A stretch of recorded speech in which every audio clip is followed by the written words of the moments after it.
एक प्रस्कून गांव में जो खजूर के दरख्तों और बहुत ही नदियों से घरा हुआ था, सुलेमान नामी एक लड़का रहता था। सुलेमान अपनी मेहरबानी, ईमानदारी और अपने ईमान की लगन के लिए जाना जाता था। वो अपना दिन अपने खानदान की मदद करते हुए, कुरान की तालीम हासिल करते हुए और अपने दोस्तों के साथ खेलते हुए गुजारता था। एक शाम गुरूब आफताब देखते हुए सुलेमान ने आसमान में एक रोशन हिलाल देखा। ये गैर मामूली तौर पर बड़ा और रोशन लग रहा था।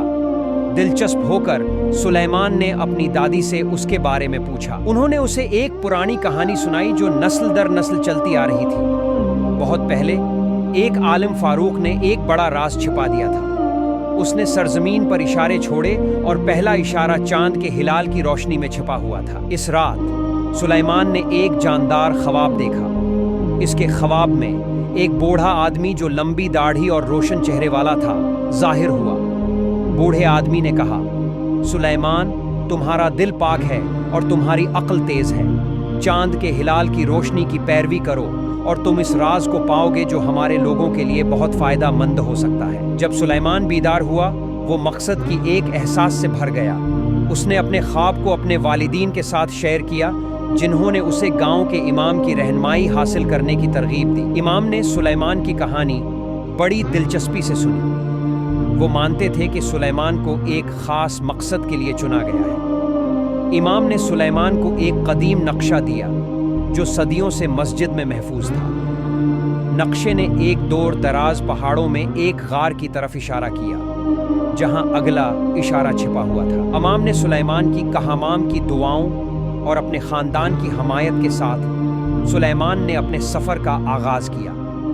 उसके साथ उसका बेहतरीन दोस्त आमिर भी था, जो उसके मिशन में उसकी मदद करने के लिए तैयार था। सफ़र तवील और दुश्वार था।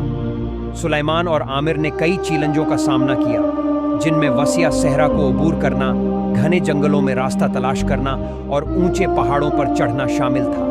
उन्होंने रहनुमाई और क़ुव्वत के लिए दुआएं की और उनका ईमान उन्हें आगे बढ़ाता रहा। एक दिन उन्हें एक मुसाफिरों का ग्रुप मिला जो खोए हुए थे और मदद की ज़रूरत में थे। सुलेमान और आमिर ने अपने खाने और पानी को उनके साथ बांटा और उन्हें रास्ता दिखाया। बदले में मुसाफिरों ने आगे के रास्ते के बारे में कीमती मशवरा दिया। कई दिनों के सफ़र के बाद सुलेमान और आमिर आखिरकार नक्शे पर निशान ज़दा गार तक पहुंच गए। अंदर उन्होंने दीवारों पर कदीम नक़ूश देखे जो हिकमत, इंसाफ और हमदर्दी के उसूलों को बयान करते थे। गार के मरकज़ में उन्हें एक खूबसूरत आराइशी बाक्स मिला। बाक्स के अंदर फारूक का लिखा हुआ एक तोमार था। इसमें एक रास्ताबाज ज़िंदगी गुजारने, इंसाफ को फ़रोग़ देने और कम्युनिटी की खिदमत करने के तरीके बयान किए गए थे। इसमें एक मख्फी लाइब्रेरी का मकाम भी बताया गया था, जहां इस जैसे मज़ीद तोमार महफूज थे। सुलेमान और आमिर तोमार के साथ अपने गांव वापस आए। पूरा गांव उनके सफ़र की कहानी सुनने के लिए जमा हुआ।